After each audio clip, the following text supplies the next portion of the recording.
Hello everybody, welcome back to C&S Corvettes in sunny Sarasota, Florida. It's your Corvette buddy Lyle, back to talk to you about more interesting, exciting, and hopefully helpful information. Before we get started, take a look at this. Okay guys, we have another really good cause offering a sweepstakes for a 2024 Corvette Z06 plus $20,000 cash to cover your taxes. This is really a beautiful car. Obviously, we all want a Z06, and it's a chance to get a reasonable shot at winning one without having to lay out a lot of money. Now, the key here, and we always focus on this is being put up by MS Solutions, which is a charity that assists people with multiple sclerosis and helps them not only financially, but also helps raise public awareness so that more and more people maybe are helping to push for new solutions or further research. They've been around a long time. Obviously, they're based here in the United States. It's a worthy cause. And the cool part is, because we're partnering with them, if you go in and say, I'll give $100 to the charity, you're actually going to get an additional 25% more entries. So for $100, you get 90 entries plus an additional 23 because we're helping them out. So you'll see our promo code C&S here. You can do whichever amount you feel comfortable with. Enter your name, information, all that, and on the next page you enter your credit card information. And then the drawing for this card is on August 31st, 2024. So if you are seeing this video after that date, then check on one of my more recent videos, and we will probably have another charitable sweepstakes happening at that time that will still be ongoing. Otherwise, guys, I wish you the best of luck, and if I hear about you winning this car, I'd be really, really thrilled. So let me know. Thanks. Okay, guys, for today's trivia question, it's kind of a two-parter, and this one was shocking to me when I looked it up.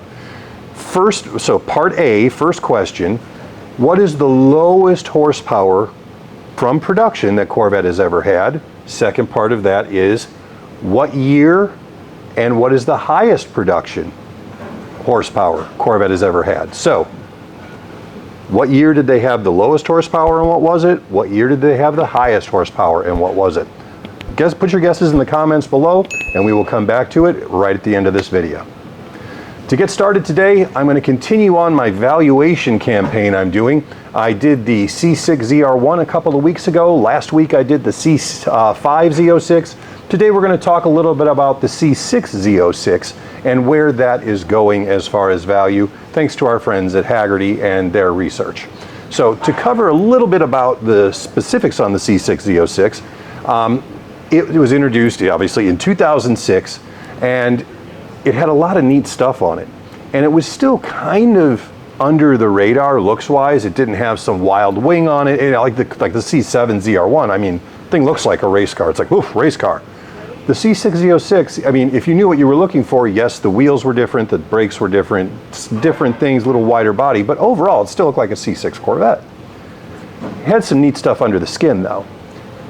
It was 14 pounds lighter than a base coupe, which doesn't seem like a lot until you consider how much performance stuff got added on to this car. You're talking about a 7-liter, 427 cubic inch LS7 engine with 505 horses and 470 torques that was strong enough to motivate that car from 0 to 60 in 3.6 seconds and get you across the line at the quarter mile in 11 flat, which even today, that's still fast. A lot of the things that they looked at when GM built this car was they wanted to take the C5 Z06 and bring it to the next level. So they were actually able to commit to some really big changes that they hadn't made with the C5 Z06, i.e. the frame in the C6 Z06 is completely aluminum, which saved about 180 pounds. Greatly improved braking. You got the 6-piston calipers up front, the 4-piston calipers out back with larger discs to haul that thing down at speed. Larger, wider wheels and tires, improved cooling all over the car, because obviously this beast needed to breathe and be cool. Also featured little things like a non-removable roof panel. You could still see that the roof panel was separate from the rest of the car, unlike the solid one-piece top on the C5 Z06, but it was bolted in place and was not designed to be removed for chassis rigidity. So a couple of facts about this car. There were 28,246 built over 8 years. Now what's amazing to me is the C5 Z06, which is built in only 4 years, they built 28,388. So in double the time, they didn't even equal the number of C5 Z06s they built. Well, Lyle, how can that be? Why would that be? What could have happened? 2010 happened when the financial collapse occurred, and they went from building 3 to 4 or more thousand Z06s a year to less than 500 a year because demand was so far down, because nobody had any money, including me. Also, another thing that kind of hampered the C6 ownership experience was a C5 Z06 cost roughly $9,000 than the base coupe. $9,000 more than the base coupe, which is a substantial bump, but it isn't like, oh my God, completely different price range. The C6 Z06 cost $25,000 more than the base coupe, which is quite a chunk. I mean, the base coupe then was $44,995. You got to add 25 grand more onto that for a base price of 70, which they went to in 2007, about midway through the year. 70 grand versus 45 grand is a big jump. So because I was interested in how these cars are faring in the collector market and what kind of values we're seeing, because I see them priced all over the place. I see C6 Z06s priced over 100 grand, and I see some at 32. So I wanted to see where we were supposed to be at, according to Hagerty, and they're a pretty reliable source of that information. So again, to review, concourse level is basically one of the best in the world, almost perfect, win any car show, kind of just can't find a fault with a car. Number 2, which is excellent, is a car almost that good, but it has been driven in its life. It isn't necessarily completely quote unquote perfect, but it is one of the very nice cars out there. Number 3 is good, which is most cars. You know, then nicking the paint here, maybe the tires are getting a little, worn, but overall, somebody walking by the car will go, ooh, that's nice. And then of course number 4 is fair condition, and that's a car that's got some miles on it. Maybe paint needs a little help, maybe there's a rip in the seat, maybe it needs some mechanical work, but it's still a running driving car. So, according to Hagerty, and this was shocking to me, I looked up each and every year, 2006 through 2013, because I really wanted to give you guys all of the detailed information. You know what I found? From Hagerty, all values for C6 Z06 were identical. So a 2006 C6, according to the collector market, in number 2 condition is worth the same as a 2013 Z06 in number 2 condition.